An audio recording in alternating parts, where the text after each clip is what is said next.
Have you ever experienced just this profound sense of calm from a really gentle touch, almost imperceptible? Or maybe wondered about, healing forces that kind of defy easy explanation, forces we can't quite see or measure, not with our current instruments anyway. Well, today you're joining us for a deep dive into something truly fascinating, the world of Reiki energy channeling. Our mission for you today is simple: cut through the noise, deliver those surprising nuggets of knowledge. We want to explore Reiki from all angles, its spiritual roots, its, frankly, incredible journey across continents, what actually happens inside a session, how practitioners get trained, and, crucially, how does it stack up against scientific scrutiny. We'll even compare it to other energy healing modalities, so you get a really comprehensive, nuanced understanding of a practice that, well, it impacts millions. Yeah, and we've gathered a truly extensive stack of sources for this deep dive. We're talking historical accounts, philosophical texts, some rigorous scientific studies, sociological analyses too. We're going to unpack the core concepts, Yeah. trace its pretty remarkable evolution, from Japan to becoming this global thing, and really delve into the ongoing debate, metaphysical claims versus empirical That science. sounds like a real clash of worldviews. It is. It's a collision, really, and we're excited to explore it with you. Okay, so let's start right at the beginning. What exactly is Reiki? At its absolute core, how does it even think about something as fundamental as life itself? Well, the name itself, Reiki, gives us a really profound clue. It's two Japanese words, rei, which translates roughly as universal, sometimes spiritual wisdom, Yeah. even God's wisdom, Right. and then ki, which simply means life force energy. So you put them together, the most common translation you hear is spiritually guided life force energy. Ah, spiritually good. So not just any energy. That's a key distinction right there, isn't it? Precise. And this key concept, where does that fit in a bigger picture? Yeah, the central idea, the main tenet within the Reiki framework is that this ki is, well, unseen. It's a vital energy believed to flow through all living things. Right. It's what animates us, sustains life. And, for anyone familiar with other Eastern philosophies, this ki is conceptually pretty much identical to ki in traditional Chinese medicine, Tai Chi, Qigong, Sure, yeah. and prana from the Ayurvedic and yogic traditions. So while the name is Japanese, this underlying concept of a universal life force, it's ancient, it's widespread. It's incredible how that idea pops up across so many cultures. So, okay, if this key is flowing freely, we're good, healthy. That's the idea. But what happens when it's not flowing freely? That's where the philosophy suggests imbalance comes in. When your ki is high, flowing freely, you're seen as healthy, resilient, full of vitality. But if ki is low, or if its flow gets obstructed somehow, that's when you become more vulnerable to stress, discomfort, and eventually, the thinking goes, illness. Okay, that immediately sets up a fascinating point of tension, doesn't it? Because Fascinating. from a scientific viewpoint, the existence of ki as some distinct, measurable energy is, well, it's undetectable Right. with our current instruments. Absolutely. This foundational concept immediately highlights a profound paradigmatic clash with modern science. From an empirical scientific standpoint, there's just no evidence for ki as a distinct manipulable energy. If a form of energy were truly capable of influencing the human body therapeutically, scientists argue, it really should be measurable, at least in theory. Right. It should show up somehow. Exactly, which is why, from a strictly scientific perspective, ki is often categorized as pseudoscience. It's not just a dispute over data points, it's really a collision of two very different ways of knowing, epistemologies. Metaphysical vitalistic versus empirical materialism. It's like they're speaking different languages about reality. Almost, yeah. It's a profound difference in worldview. And within that Reiki worldview, the body itself isn't just physical stuff. It's seen as this intricate energy system. So when people get sick, how does Reiki understand that? Well, from the Reiki perspective, illness is linked to disruptions in this energy system. Things like physical trauma, emotional pain, chronic stress, even negative thought patterns. They're believed to cause energy blocks. Energy blocks, like a traffic jam. Kind of, yeah. Areas where the ki flow slows down or just stagnates. And these pathways, they're connected to the idea of meridians, aren't they? Yeah. Borrowed from Chinese medicine. That's right. This energy is understood to flow along pathways called meridians, a concept directly from TCM. The idea is if these meridians get blocked, vital energy can't get to organs or systems properly. Right. And that deprivation can eventually manifest as illness. So the objective of a Reiki session is essentially to clear those blockages, restore the smooth flow of ki, much like acupuncture aims to do, just without needles. And it also involves those energy centers, the chakras that many people have heard of. Exactly. Sessions often involve placing hands over these specific points, usually along the spine, described as spinning vortexes of energy, the chakras. Each one, from the root up to the crown, is believed to link to different aspects: physical, emotional, spiritual. So balancing them, say the heart chakra or the solar plexus, is seen as key to promoting overall well-being. It really emphasizes Reiki as a holistic practice then, focusing on the whole person. Yes, absolutely. Physical, emotional, mental, spiritual, it's all seen as interconnected. That makes a lot of sense, seeing the body is interconnected. But okay, this brings up a crucial question. Where does the practitioner's own energy fit in? Are they using their personal battery to heal someone? That's a really key point, and the answer taught is a definitive no. It's explicitly stated that the energy does not originate from the practitioner's personal reserves. Okay, that's important. Very. Instead, they function as a passive conduit, a channel. Think of them like a hollow tube. They're just facilitating the flow of this universal life force energy from its infinite source, through them and out through their hands to the recipient. So more like a pipe than a generator. Yeah. That's a powerful distinction. It is. And furthermore, this channeled energy is believed to be spiritually guided or to possess some kind of higher intelligence. Meaning it supposedly knows exactly where it's needed most in the recipient's body without the practitioner having to diagnose or consciously direct it. This passive guided aspect is a key difference from other modalities, like, say, therapeutic touch or pranic healing, where the practitioner often takes a more active role in assessing and manipulating the energy field. Interesting. And what does this feel like for the person giving the Reiki, the practitioner? Practitioners often report really tangible sensations: warmth, sometimes intense warmth, tingling, pulsing, maybe a magnetic pull in their hands. They interpret these feelings as the ki flowing. They'll usually hold a hand position until they sense that flow diminish, which suggests to them that the area has received enough energy for that moment. And this whole framework, it serves some critical functions, psychologically and practically. It helps prevent ego inflation. I have special powers because the source is universal. Right. Keeps it humble. Exactly. It also safeguards against the practitioner getting energetically depleted or burned out, since they're not using their own vitality. And it shifts the ultimate responsibility for outcomes slightly towards a higher power or the client's own innate healing capacity. Makes the practice more sustainable long term. Okay, here's where it gets really interesting for me. How did this, what seemed like a fairly specific spiritual practice from early 20th century Japan, become this global phenomenon, practiced everywhere, from hospitals to spas? It seems like such an unlikely journey. It truly is an incredible story of cultural transmission. The founder is universally recognized. Mikao Usui lived 1865 to 1926.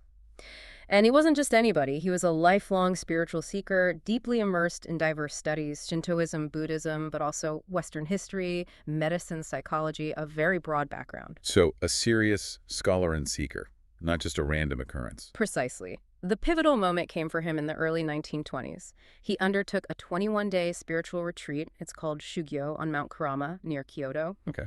This intense period of fasting, meditation, culminated in what he described as a profound spiritual awakening, a satori. And during this experience, he reportedly received the ability to channel healing energy. Wow. Like a spiritual download almost. So what did he do then, after this revelation? Well, he came down the mountain and established the Usui Reiki Ryoho Gakkai, the Usui Reiki Healing Method Society. That was in Tokyo, April 1922. He ended up teaching over 2,000 people, and his reputation really grew, especially after he and his students offered healing to victims of the devastating Great Kanto earthquake in 1923. That must have made a huge impact. It did. But it's vital to understand, Usui's original intent wasn't just about fixing physical ailments. His teachings were a comprehensive method for self-development, spiritual connection, even enlightenment. Physical healing was seen more as a byproduct of that deeper spiritual healing. So it started as a deeply spiritual path, not just a therapy technique. That context is crucial. How did it then make the leap from Japan to the West? That's a huge jump. That bridge was essentially built by two key figures. First, Dr. Chujiro Ayashi, who was one of Usui's prominent students, and second, a Japanese-American woman from Hawaii named Hawayo Takata. Okay, Hayashi and Takata. Dr. Hayashi, he was actually a medical doctor. After Usui's death, he began to systematize the practice a bit more, opened his own clinic, and importantly, he developed a more structured system of hand positions for specific ailments. That was a bit of a departure from Usui's purely intuitive approach. Making it more teachable, perhaps. Possibly, yeah. And he also formalized the attunement process, making it more standardized. Then, Hawayo Takata enters the picture. Right, the woman from Hawaii. Exactly. She traveled to Japan in the 1930s. She was seeking healing for her own serious health problems. She found Hayashi's clinic, received intensive Reiki treatments for about 4 months, and reported a complete recovery. She was, understandably, deeply impressed. I bet. So impressed, she persuaded Hayashi to train her, and he eventually initiated her as a Reiki master in 1938. Now, Takata's role became historically critical, especially after World War II. The original Gakkai in Japan, Usui Society, actually went underground to avoid new government licensing regulations. Became very insular, almost unknown even within Japan for a long time. Wow. But because Takata had learned Reiki and established her practice back in Hawaii before the war, her teaching lineage became, quite astonishingly, the sole conduit for Reiki to survive and eventually spread across the globe. No way. So if it weren't for her.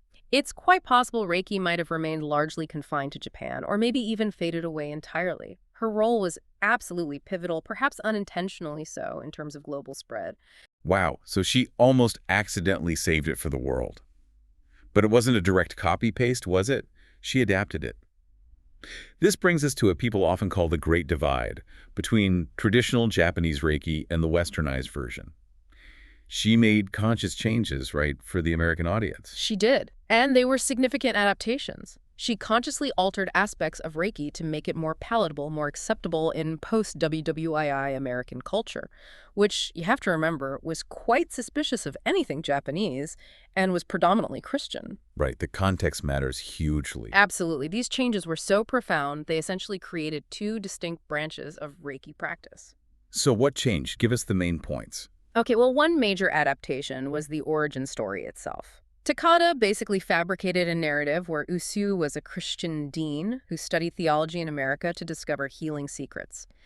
This effectively severed Reiki's authentic Buddhist and Shintoist roots. That's a huge change. Why do that? Likely to make it feel less foreign, less threatening, more familiar to a Christian audience. She also largely despiritualized the practice. The emphasis on enlightenment, daily meditations, chanting the precepts that was significantly downplayed. Okay. The focus shifted almost entirely onto Reiki as a hands-on therapeutic technique. Good for physical aches, emotional stress, that sort of thing. So transforming it from a spiritual path into more of a healing modality. Precisely. A massive shift in emphasis. And the practical application changed too. The intuitive hand placement, the biozen scanning for energy imbalances, that was largely replaced with standardized, easy-to-learn hand positions. The same basic sequence for pretty much every client. Easier to teach, easier to learn quickly. Really, exactly. Which tied into another big change, the training itself. It shifted dramatically from what was often an ongoing mentorship in Japan, sometimes lasting years, into structured weekend workshops. Level I one weekend, level 2 another. Wow, that's a much faster track. Yeah. What about the cost? I've heard stories about Takata charging a lot. Yes, she introduced a significant commercial aspect. Most famously, she charged what was then a very high fee, $10,000 for the master level training. $10,000 back then. Yes. Her stated reason was to instill value and make sure people took it seriously. However, after her death, one of her own master students, Irasi Shikuro, broke ranks with this high-fee structure. She started teaching for much more affordable fees. Ah, and that opened the floodgates. That's exactly what happened. It led to Reiki's rapid proliferation across the U.S. and then globally. That's a fascinating look at how cultural translation, market forces, and individual decisions can completely reshape a spiritual practice. So just to make it super clear, what are the absolute key contrasts between these 2 main branches, traditional Japanese and westernized Reiki? Okay, let's summarize. Traditional Japanese Reiki, primary goal was spiritual development, enlightenment. It was seen as a spiritual path. Western Reiki, primary goal shifted to physical and emotional healing, viewing it more as a therapeutic modality. Got it. Goal difference. What else? Philosophy. Spiritual path versus therapeutic tool. Hand positions. Intuitive. often using biosyn scanning in Japan, versus standardized, systematic positions in the West. Training. Ongoing mentorship versus structured, often short, workshops. Okay. Cultural context. Japanese Reiki is deeply rooted in Buddhist and Shintoist traditions. Western Reiki was consciously adapted for a Western, often secular or Christianized context. And finally, lineage.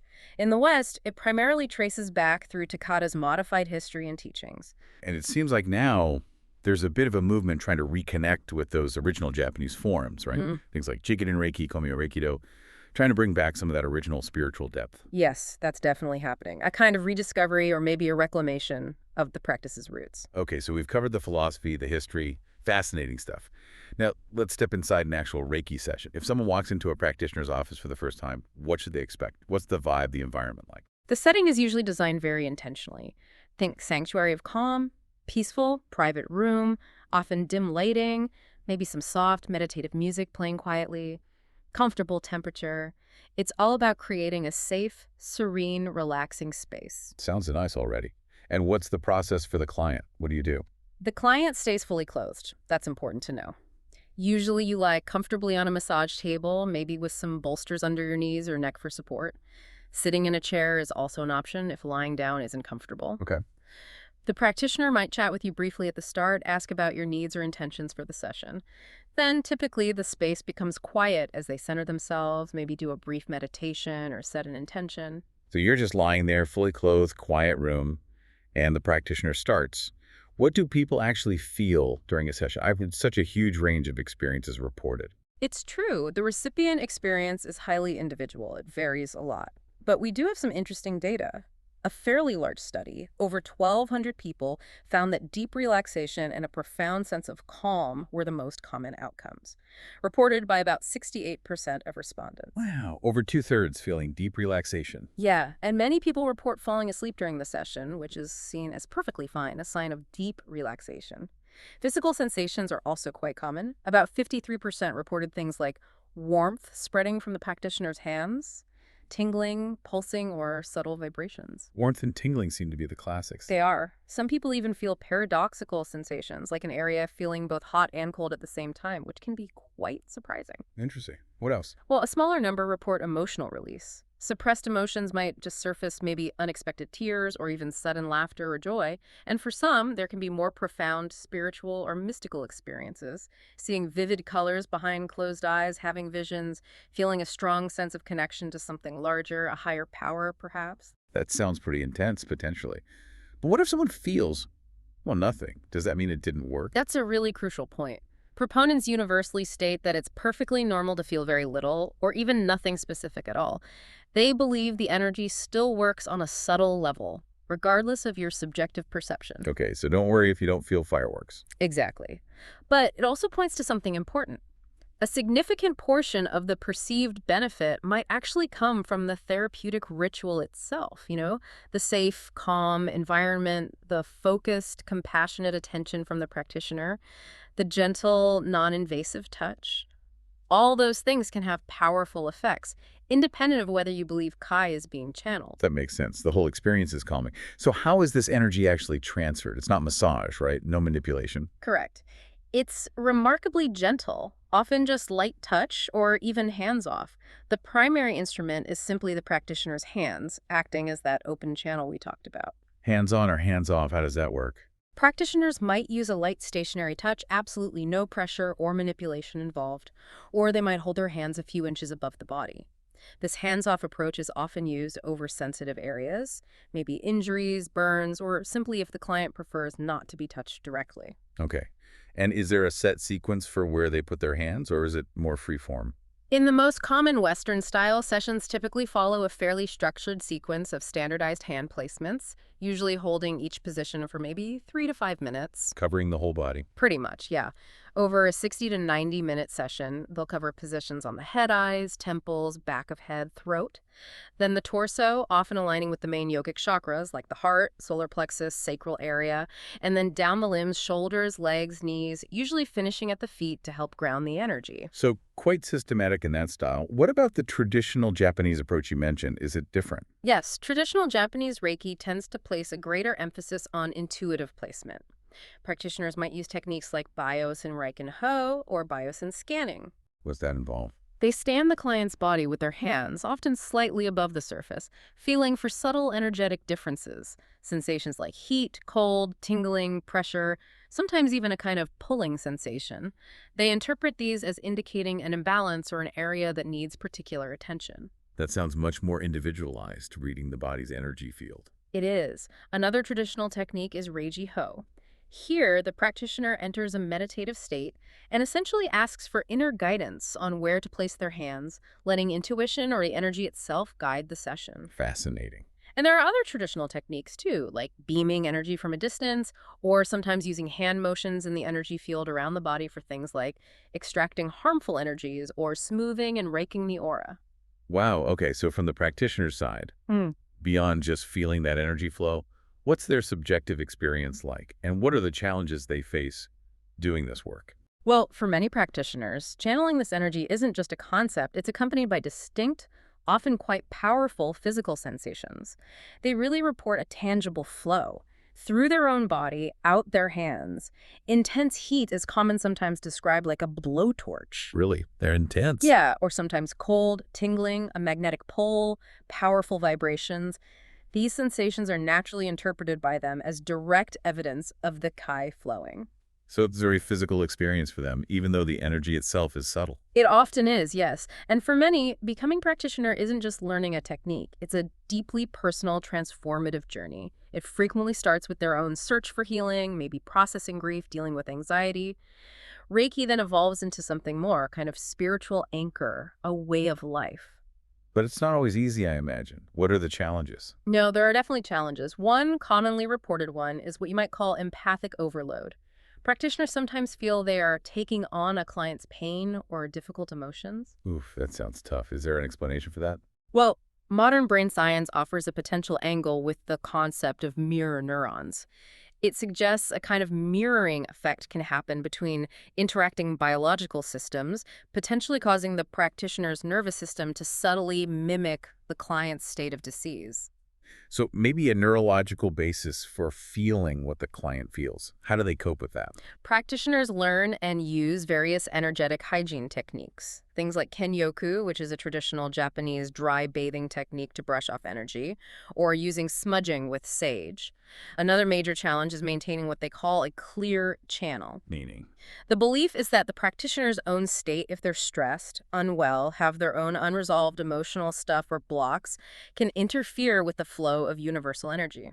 This could potentially weaken the treatment's effectiveness and also make the practitioner more vulnerable to feeling drained or taking on negative energy. Right, you can't pour from an empty or dirty cup, so to speak. Exactly. It really highlights why regular self-treatment and living by the Reiki principles we'll talk about are considered so important for practitioners. That makes total sense. What about professionals who are dual trained, say a licensed mental health therapist who also practices Reiki? Do they face unique struggles? Oh, absolutely. That's a fascinating area. Dual-trained professionals, especially those in fields like mental health or nursing, often report experiencing significant dissonance. They have to navigate the conflict between their empirical, evidence-based professional framework Right, the science-based training. and the pre-scientific, often spiritual or metaphysical beliefs underpinning Reiki. This can lead to real anxieties about violating professional ethics, maybe even fears about their license. It really throws the tension between these different worldviews into sharp relief in a very practical professional context. Yeah, I can see how that would be a constant balancing act. Okay. So let's talk about the path itself. How does one actually become a Reiki practitioner? Where does it start? And what are the guiding principles? The journey really begins with a foundation that's both ethical and spiritual. The 5 precepts. These are 5 simple yet incredibly profound ideals that Mikao Usui himself established. They're not just a moral code like the 10 Commandments, but more like a practical tool set for cultivating the inner balanced thought necessary for healing work. Okay, the 5 precepts, how are they used? They're meant to be contemplated, recited daily, usually morning and evening. It's a mindfulness practice, really, aimed at spiritual growth. And what are they? They all start with, just for today, which is key. Just for today, I will not be angry. Just for today, I will not worry. Just for today, I will be grateful. Just for today, I will do my work honestly. And just for today, I will be kind to every living thing. That phrase, just for today, is so powerful, isn't it? Makes these huge ideals feel manageable. It really does. It frames them as achievable daily practices. It acknowledges that spiritual growth isn't about instant perfection. It's a day-by-day process. Functionally, they act as this psychological toolkit, directly addressing emotions like anger and worry, which are believed to obstruct energy flow, Right. while actively cultivating things like gratitude and compassion, which are seen as essential for maintaining that clear, effective healing channel we talked about. So it's like a self-care system that directly supports their ability to channel energy. Yeah. Makes sense. But the real core of Reiki training and what makes it so different from learning, say, massage, is this process called attunement. It sounds quite mystical. How does that work? It is quite unique. The ability to channel Reiki energy isn't really taught in the way you'd learn anatomy or a technique. Instead, it's believed to be transferred or maybe awakened within the student by a qualified Reiki master. This happens through a specific dedicated ritual. Transferred or awakened? Okay. In traditional Japanese Reiki, this ritual is called reiju, which translates nicely as spiritual blessing. In the West, it's generally called an attunement. So it's less about learning information and more about receiving an energetic transmission. That's a wild concept. What does the ritual actually involve? It's a highly ritualized, quite sacred ceremony. The student typically sits quietly, maybe in a meditative state. The Reiki master then performs a sequence of prescribed actions. This involves using sacred symbols, sometimes chanting mantras, employing specific breathing techniques, and placing their hands in particular positions on the student's head, shoulders, and hands. And what's believed to be happening energetically during this? The belief is that this process opens and aligns the student's primary energy centers, especially the crown chakra, the heart chakra, and the palm chakras in the hands. This is thought to create a permanent, direct connection between the student and the universal source of Reiki energy. Wow. Permanent connection. What does the student feel during this? Is it dramatic? The subjective experience varies hugely. Some people report profound experiences, seeing vivid colors or light, having symbolic visions, feeling intense heat or waves of energy, deep peace, sometimes strong emotional release like sudden crying. Okay. However, and this is absolutely crucial in Reiki teaching, it's considered completely normal and okay to feel very little or nothing specific at all. Proponents state unequivocally that the attunement is always 100% successful in establishing the connection, regardless of whether the student has a dramatic subjective experience or not. So the feeling isn't the measure of success. That's important to know. People might worry otherwise. Exactly. And there's usually some preparation advised beforehand. Students are often encouraged to prepare for a few days, hydrate well, eat light, clean foods, maybe avoid meat, caffeine, alcohol. Also to purify the mind through meditation or spending quiet time in nature. Getting ready to receive. Kind of, yeah. And then after the attunement, there's typically what's called a 21-day cleansing or integration period. The idea is that the amplified energy flow starts clearing out old energetic patterns, toxins, maybe brings up unresolved stuff to be processed. An adjustment period. Right. The whole attunement process functions as this really critical rite of passage. It bestows legitimacy on the practitioner within the Reiki community, and it also acts as a kind of gatekeeping mechanism controlled by those who have reached the master level. So once you're attuned, that's level I usually. How does it progress? What are the different stages or levels of mastery? Yeah, the journey typically progresses through 3 main levels, pretty standard across most schools now. Each level involves more training, another attunement ceremony, and introduces new tools. Okay, level I. Level 1 is called Shoden in Japanese, meaning first teachings. This is the intro level. The primary focus is usually on self-healing. You receive your first attunement, you learn the history, the 5 precepts we just discussed, the fundamental principles of Reiki, and the basic hand positions for treating yourself and maybe close family, friends, even pets. Makes sense to start with yourself. What's next? Level 2. Next is level 2, Okuden, or inner teachings. This is generally considered the practitioner level.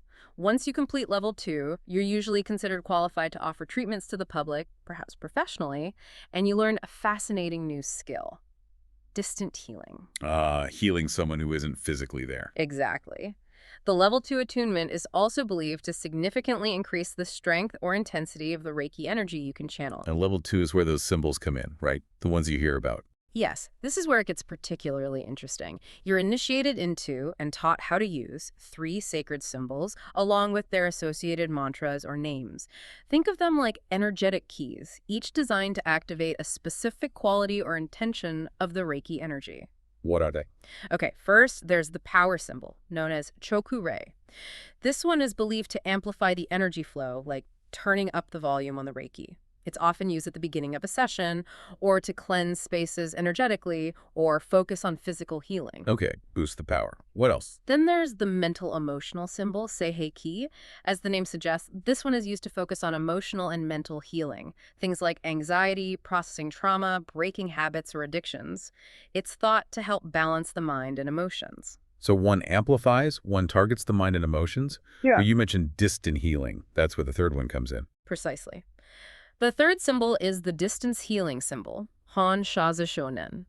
This is the symbol believed to bridge time and space, allowing the practitioner to send Reiki healing energy to someone who isn't physically present. They could be across the room, across the country, or even some believe across time to past traumas or future events. Wow, that's quite a leap in conceptual ability, sending healing remotely. Yeah. That really expands the possibilities.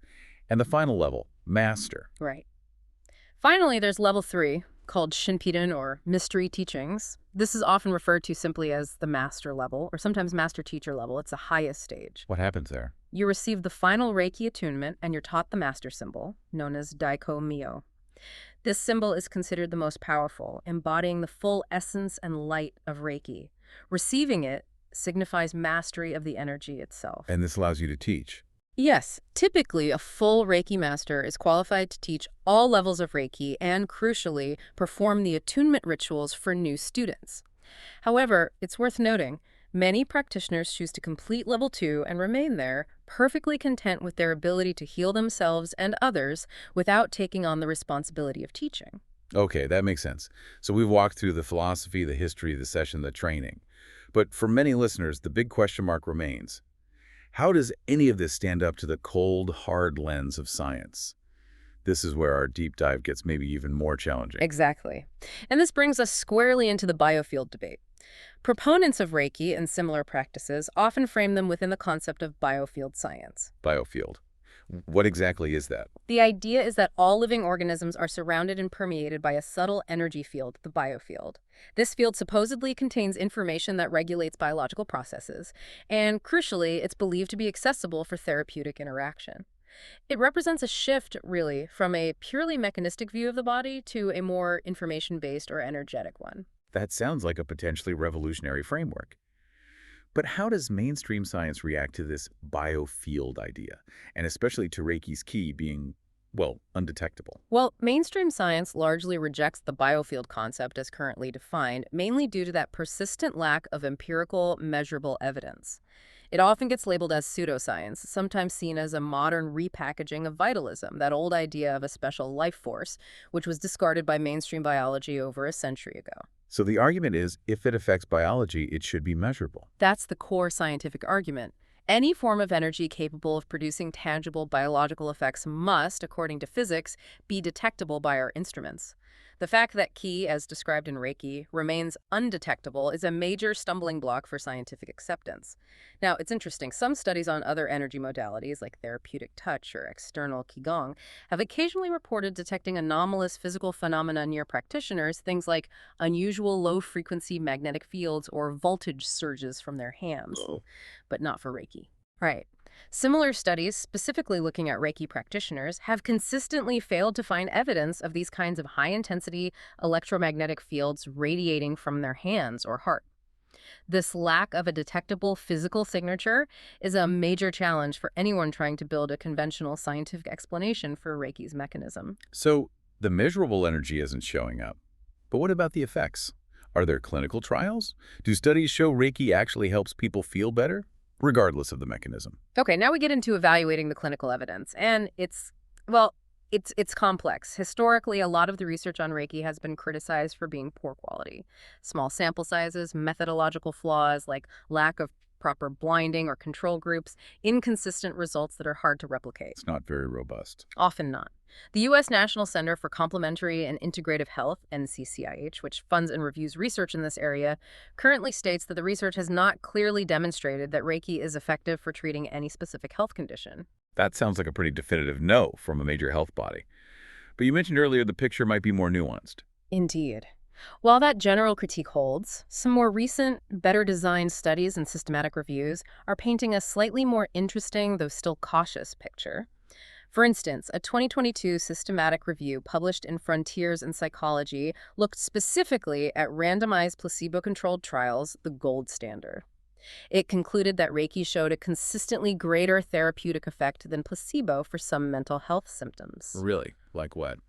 Specifically, they found high-level evidence for benefits regarding clinical stress and depression, and moderate to high evidence for benefits related to clinical anxiety. So, better than a sugar pill for those specific things, according to that review. Okay, that's significant. Better than placebo in some areas. Any other promising findings? Yes, another quite recent meta-analysis from 2025 in the Journal of Systematic Reviews pooled data from 11 randomized controlled trials involving over 660 participants.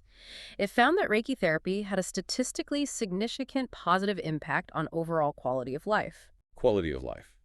For whom, specifically? This effect seemed particularly noticeable in patients dealing with cancer, those recovering from surgery, or people with chronic illnesses.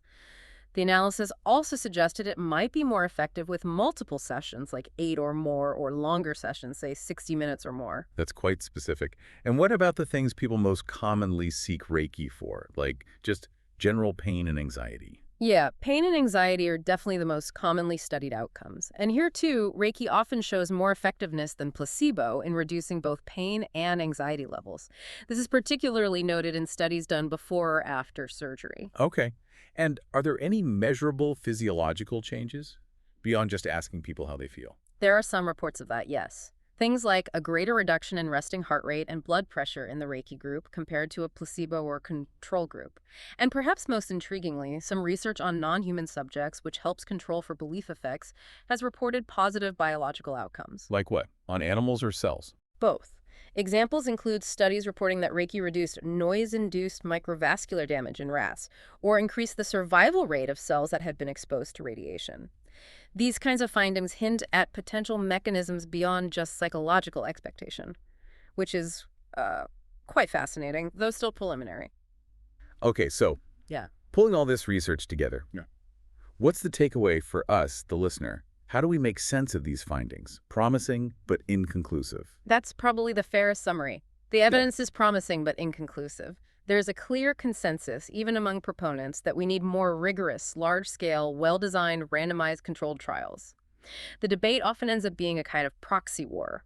Proponents look at the better-than-placebo results and see proof of Reiki's efficacy. Skeptics look at studies where sham Reiki produces similar results to real Reiki and see proof that the specific mechanism claimed channeling key doesn't exist or isn't necessary for the effect. So your interpretation really depends on your starting assumptions about healing and proof. Exactly. What constitutes proof is different depending on your framework. That's a really helpful way to frame it. And this brings us directly to what many scientists believe is the elephant in the room, the centrality of the placebo effect. We hear that term thrown around a lot. What exactly does it mean in the context of Reiki? Right. A placebo effect is when a person experiences a real, measurable improvement in their health after receiving a treatment that is actually medically inert, like a sugar pill or a sham procedure. The improvement isn't caused by the treatment itself, but by the person's belief in the treatment, their expectations, and the whole psychosocial context surrounding the intervention. And how does that relate specifically to Reiki research? Well, what's particularly compelling and challenging for Reiki's unique claims comes from those sham Reiki studies. These often involve using actors who have not been attuned to Reiki, but who go through the same motions, create the same calming environment, offer the same gentle touch and attention as a real practitioner. Okay. And the results? Consistently, these studies find that the sham Reiki produces the same beneficial effects, like reducing anxiety or increasing comfort in cancer patients, as the genuine Reiki treatment. And importantly, both sham and real Reiki are usually significantly better than doing nothing at all. So if a fake treatment, mimicking the ritual, produces the same results as the real one, what does that imply scientifically? From a strict scientific viewpoint, if a specific treatment isn't demonstrably superior to a well-designed placebo or sham version, then its unique claims, in this case, channeling universal key energy, are considered unproven. The observed benefits are attributed to the non-specific factors common to both conditions: the ritual, the expectation, the human interaction. And this is crucial. This doesn't mean the healing people experience isn't real, right? Absolutely crucial distinction. Explaining Reiki's benefits through the placebo effect does not mean the benefits are imaginary or all in your head. Modern neuroscience is showing us that the placebo effect involves real, measurable biological processes, Like what? like the release of the brain's own natural pain relievers, endorphins, or modulation of brain areas involved in pain perception and emotional regulation. The healing is real. The debate is about the mechanism. Is it endogenous, originating from within the patient's own mind-body system, triggered by the context? Or is it exogenous, caused by an external, channeled, universal energy? Science currently points strongly towards the endogenous explanation. So how do these known mechanisms of placebo align with what happens in a typical Reiki session? They align remarkably well. First, you have expectation and belief. The patient's conviction that this treatment will help them is powerful. The whole ritual, the special room, the practitioner's perceived expertise, maybe even the fact they're paying for it all, can amplify this positive expectation, triggering those neurobiological changes. Okay, expectation is key. What else? Second, the therapeutic ritual itself. The quiet, safe room, the soft music, the gentle touch, the practitioner's calm, focused attention. This whole package is highly conducive to activating the body's parasympathetic nervous system. That's the rest and digest mode. It naturally lowers heart rate, blood pressure, stress hormones like cortisol. It induces relaxation physiologically. So it's actively switching the body into a healing state. Exactly. And third, arguably one of the most powerful components, is compassionate care and human touch.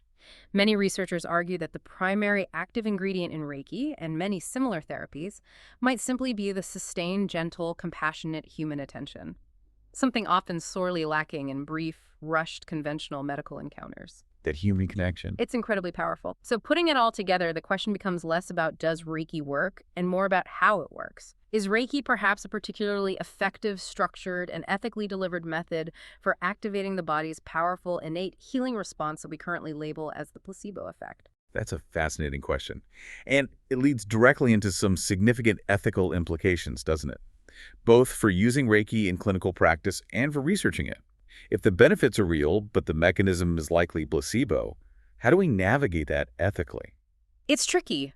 In research, for example, standard ethics dictate you generally can't randomize patients to a placebo group if there's already a known effective treatment for their condition, especially if it's serious or life-threatening. This makes it very difficult to prove Reiki's unique efficacy for many conditions where standard treatments exist. Creates a barrier for research. What about in clinical practice? Can you ethically offer something that science views as a placebo? That's a big debate. Professional bodies like the American Medical Association generally state that administering a placebo without the patient's full knowledge and consent is deceptive and can damage the trust relationship. So, charging money for a treatment while explaining it based on metaphysical claims, like channeling ki, that science doesn't support, well, it raises ethical questions. Is that misinformation, even if well-intentioned? It puts Reiki in a really complex, kind of liminal space. It really does. Is it a spiritual practice? A wellness modality?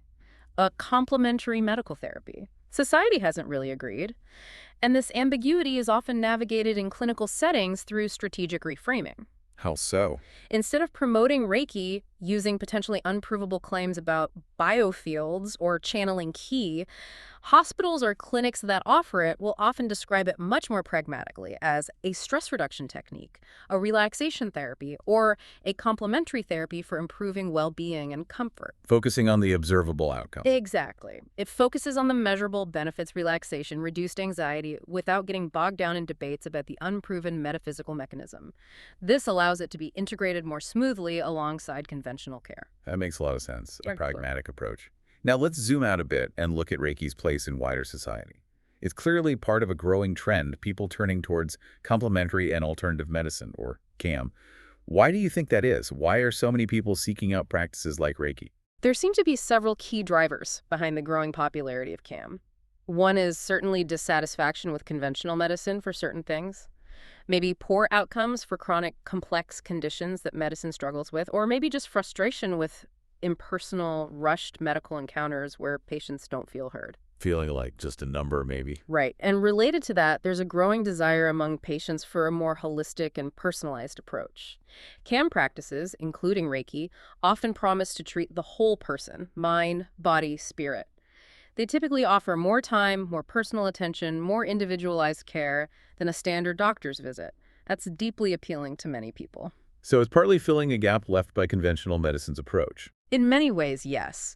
And finally, you can't ignore the broader cultural shifts happening. We're seeing more emphasis on wellness, on natural approaches to health, on spirituality outside traditional religion, and on personal empowerment, patients wanting to take a more active role in their health.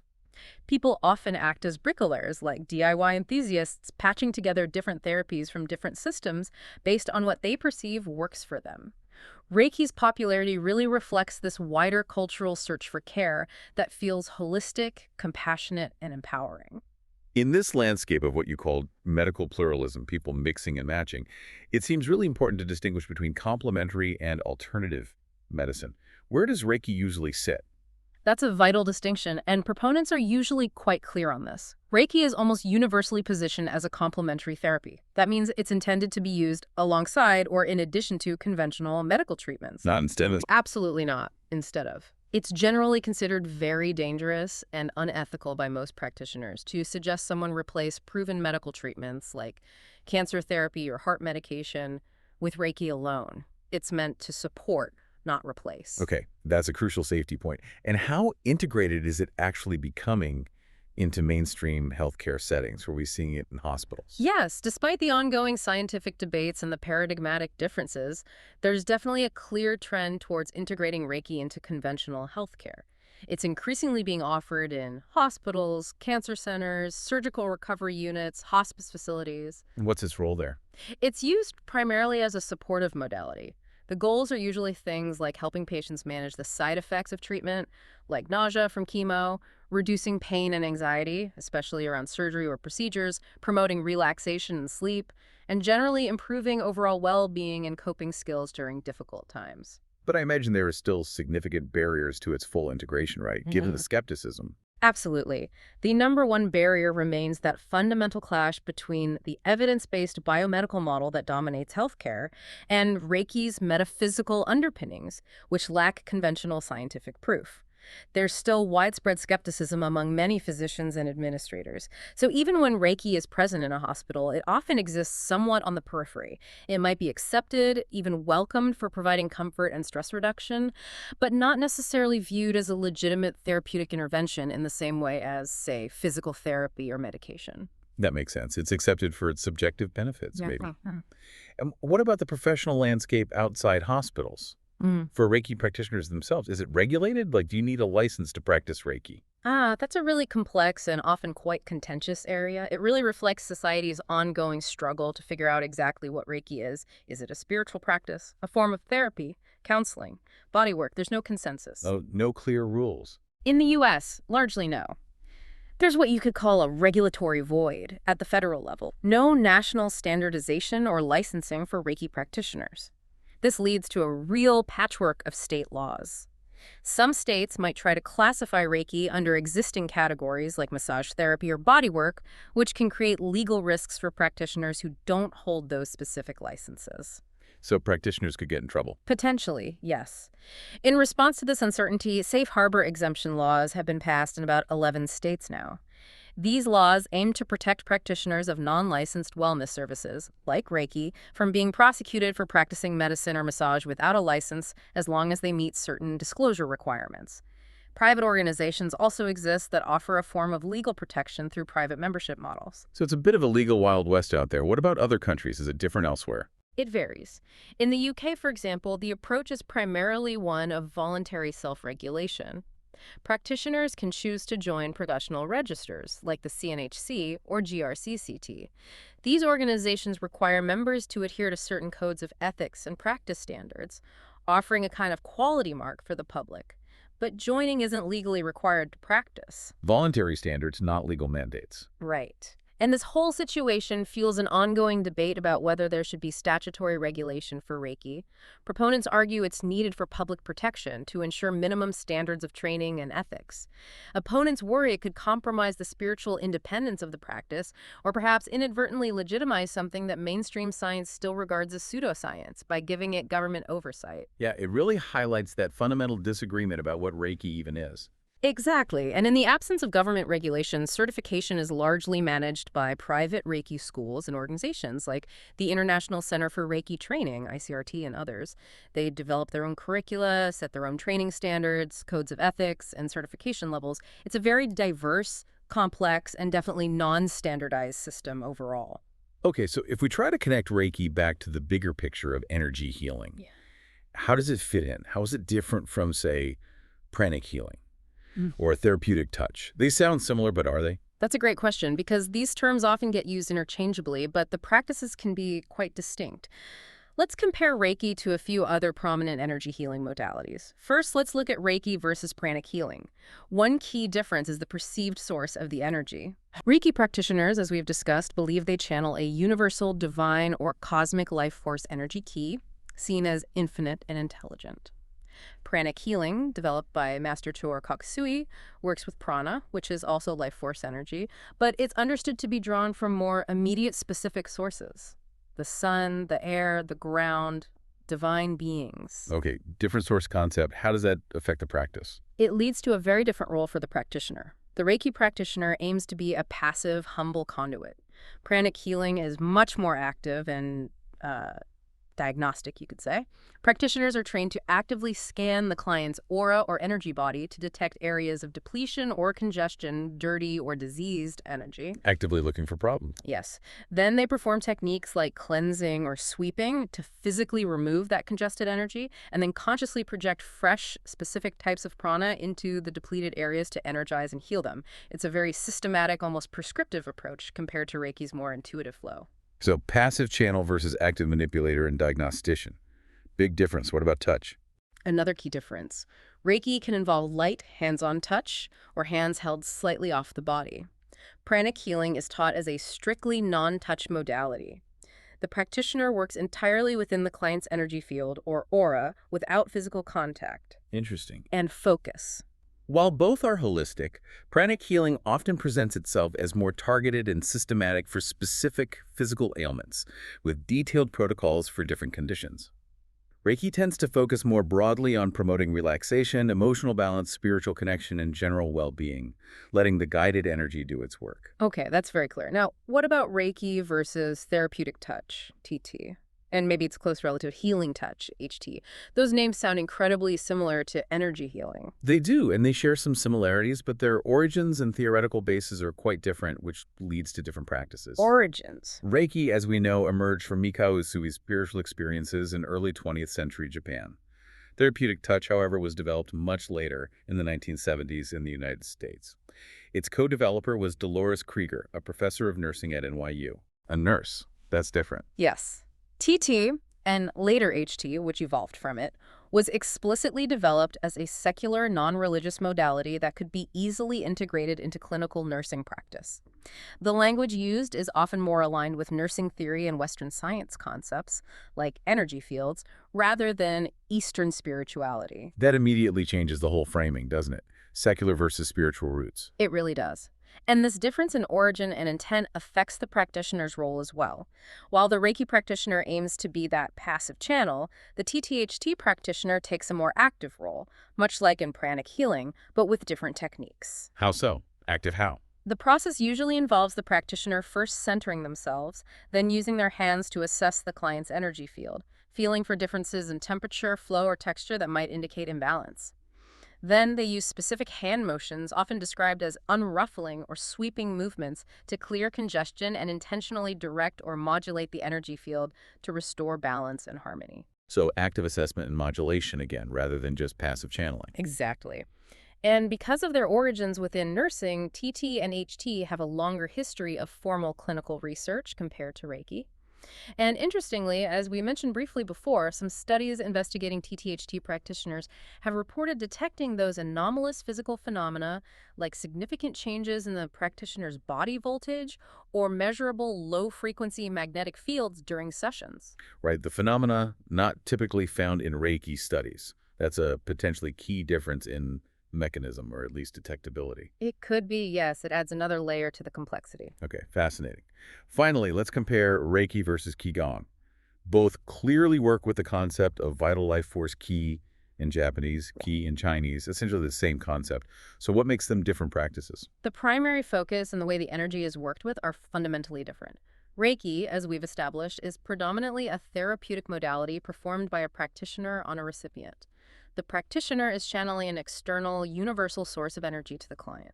Okay, receiving from outside and Qigong. Qigong, in its most common forms, is primarily a practice of self-healing and self-cultivation. It's something you do for yourself. Ah, so Qigong is more like exercise or meditation you do yourself. Exactly. The focus is largely internal.